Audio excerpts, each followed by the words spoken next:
why I love this bird so much. He's such a good little flyer. And we'll see you later. It's to the left. Bye-bye. Oh, and that was Miles on trumpet. Oh, man. Thank you. Thanks for your help. Find the birdie. Find the birdie. Find the birdie. Find the birdie. Find the birdie. Point! Did we miss the birds? Not to worry, Russell. We have so many more birds to show you. In fact, it sounds like you're right on time. Really? I don't see anything. Guys, over there. Where? I do not see anything over the birdie! Wow, he has a big beak. Just like Kevin. Oh, yeah, he does. This guy is a grand hornbill from Africa. My friend here, the small mailman, told me that I am from South America. See? Yasu. Yes, I am. Ground hornbills are such amazing birds. They get their name because they spend a lot of time on the ground foraging around, but they use that huge beak that they have with the force of a sledgehammer. Trust me on that one. They can also be really Hey, let me get my camera. Okay. Oh, that's your camera? Oopsie. Oh, he is an angry birdie. Oh, he's not angry, Doug. Hey, is there anyone in the back that can help with the bird? Oh, here he comes. Thanks, Megan. Well, you know, that's a natural behavior for ground hornbills to peck at their food like that. I am so sorry about your camera. My wilderness explorer's camera. Are you all right, small mailman? Kevin was fast, but not so wild. Oh, yes. Very, very fast. Well, being fast and smashing food are some of the behaviors birds learn to survive in the wild. Yeah, that's right. And there are a lot of birds that live closely around people, too. For instance, you see ducks and geese and pigeons all the time. You see, what are the little ones with the spots all over? Guinea fowl. Yeah, guinea fowl. Oh, and around here we see cardinals and blue jays. And look, there's always some chickens. Ladies. Hi. Chickens. I think he wants to play tag. Oh, good luck. Oh, chicken birdies. Oh, come here, you chicken birdies. Come here. We'll be Come right back, chicken back. birdies. Come back, boy. Oh, I think they're in for more than they can handle. Chickens are fast and pretty smart. There are all kinds of birds with special talents and others with charm and personalities that make them so lovable. Like parrots. They grow on you. You know, they're actually really challenging pets. They can bite and scream and they poop everywhere. Yeah, not the best roommates. Oh, very true. But some of these birds are so smart that they can mimic what they hear from the world around them. Just like Keto. We have to show you this bird. Thanks, Flannery. I'm happy to see you today, Keto. Would you like to start off with a greeting? Can you say, I love this funny parrot. Keto makes me laugh every time. And Keto lived in a home with people before she came to live here with us. That's where she's learned to take that mimicry to the next level. Do you want to show off today? How about some animal impressions? Can you do your tiger?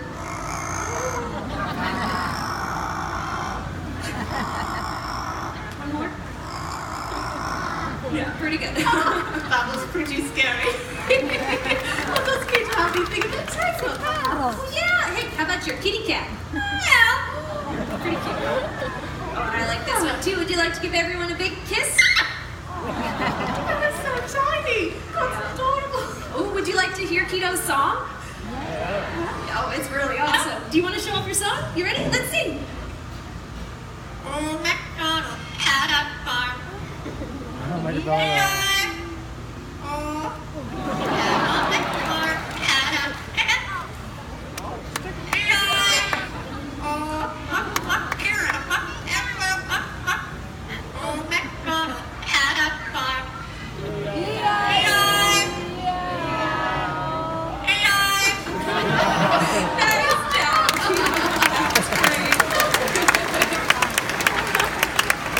Thanks for helping out. I know I threw you off with that extra EI. And honestly, we never know how many EIs are going to be in that song. It's always different every time. Pretty good, huh? You know, Keto's learned to do something pretty cute, which she hears applause. Do you want to give it a try and listen? Yeah, Keto, I think she appreciates it. And as much fun as you are to hang out with, I think it's about time to say goodbye. Bye-bye. And that's Keto! Everyone say bye to Keto. One dance for the road. Keto is 1 in a million. It's true. I think you'd have a hard time finding another parrot that can mimic quite as well as Keto, huh? All parrots have the ability to mimic, not all have the desire to, that's for sure. Oh, that's very interesting. Yeah, most parrots will never get to be that talented. Well. Oh, Hey, that's why chicks go wild for keto. I get it, fanbirds. Where is it going anyway? Be my friend. Oh, please, be my friend. I am back now from tracking chickens.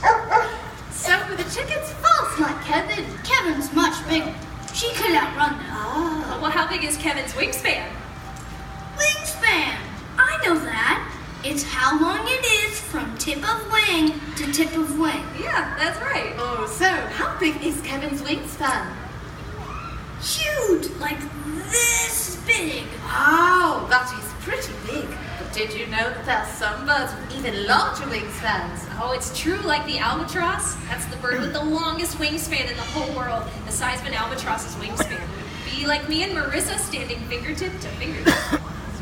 Wow, that's big. But I'm pretty sure Kevin's much bigger. Oh, yes, that bird Kevin is much, much bigger. Ah, really? Like perhaps that bird? Ah, a dinosaur! Scary birdie, scary birdie. Wait, hey guys! Oh, he's not scary, he's just big. Oh, don't judge a book by its cover. Are they leaving?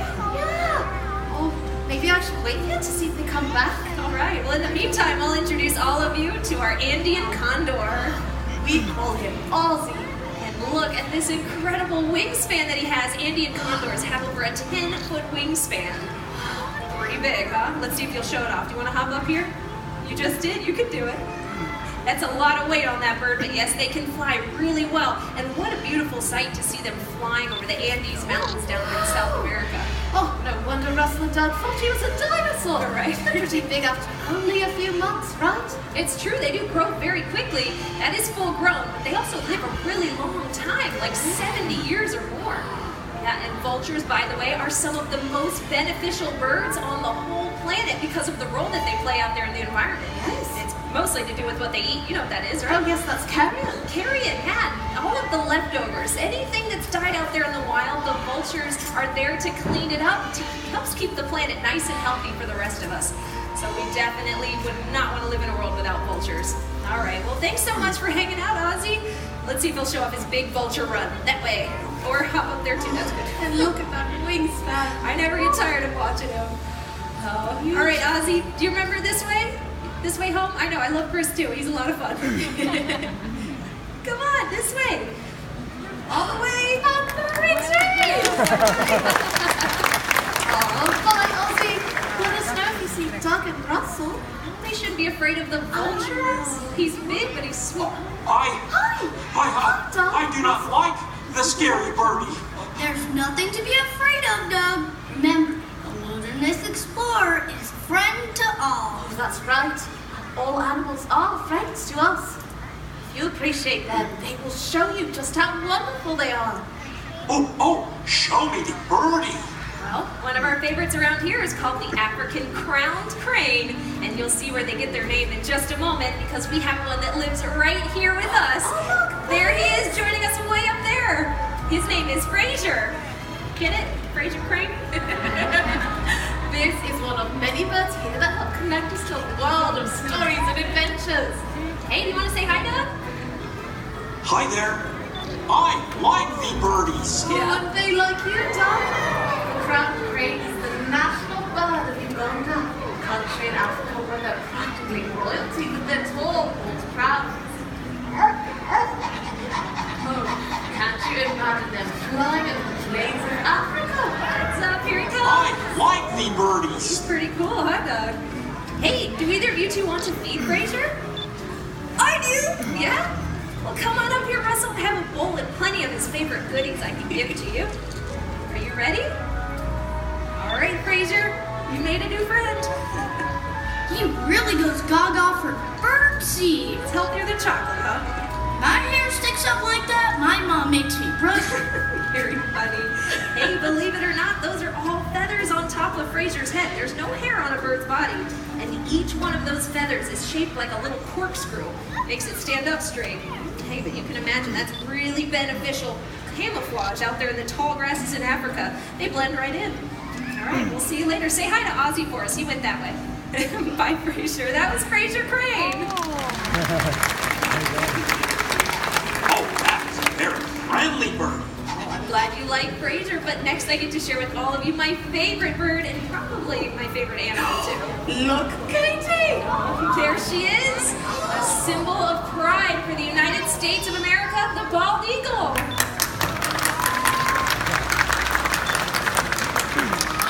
Thank you. Everyone meet home. A bald birdie? Well, the bald eagles aren't actually bald. Yeah, that's right, Russell. They get their name from an old English word, piebald, which translates to different colors. So pretty aptly named, I think. Oh, I think bald eagles are absolutely majestic. They're so inspiring. They really are. You know, not long ago, bald eagles, they were in danger of extinction out there in the wild. Not a lot of them left. But then through conservation efforts, all of us played a part in helping the species to recover. So now I'm so happy to say the bald eagle is no longer an endangered species. Yeah, she's relieved about that, huh? Thank you, Hope. Now, I'd like to introduce my favorite feathered friend, the peacock. In ancient mythology from India, a story is told that once the tail feathers of Lord Peach were dull. But in gratitude for the more protection of the people, the peacock was given his beautiful iridescent feathers. During molting season, peacocks lose their feathers, but they will come back beautiful and strong. So now, as the national bird of India, the peacock is the symbol of pride, protection, benevolence, joy, and humility. That's why I'm delighted to share this beautiful creature with all of you. I call him Nabil, which is a very noble name. You know, not only is peacock more in Hindi, but more is also the name of my Wilderness Explorers Lodge. What a beautiful birdie. A very, very beautiful birdie. Wow, this has been a great bird adventure. Oh, and hey, Russell, did you know that there's literally thousands and thousands of bird species found all over the world? You don't even have to go that far to see them, right? So many birds can be found in your own backyards, in your parks back home. And to get you all started on your next adventure, you can download the Nature Passport app. Oh, that's a great idea, Katie. Just ask any Wilderness Explorer street leader to find out more. Whether it's a Kevin bird, or an eagle, an owl, or a peacock, you'll discover birds and other animals with incredible stories. And discovering their story is just the beginning of your adventure. Hey, Russell, check it out over here. This is a spectacled owl with That's a Shih Tzu. cool bird. Get a picture of it for me. And look behind you, a Toko toucan. Can you fly like a toucan can? Yeah! Woohoo! I too can run around like the birdies. Oh, now look who's flying like a bird. Hey, adventure is out there. Oh, so many birdies. I love them all. Like Doug and Russell, we can have our own adventure any day. Nature and all of its wonderful creatures all around. All we have to do is look up. You see, Kevin was just the beginning. Oh, chicken birdies again. Oh, I love chicken birdies. Come here. Oh, come here. Be my friend. Be my friend. Oh, I love chicken birdies. The wilderness I love them. must be explored. Bye. Bye. We'll see you later. Thank you all so much for visiting with all of our feathered friends here today. And until we see you again, like birds in flight. Let's go and have a wonderful next adventure.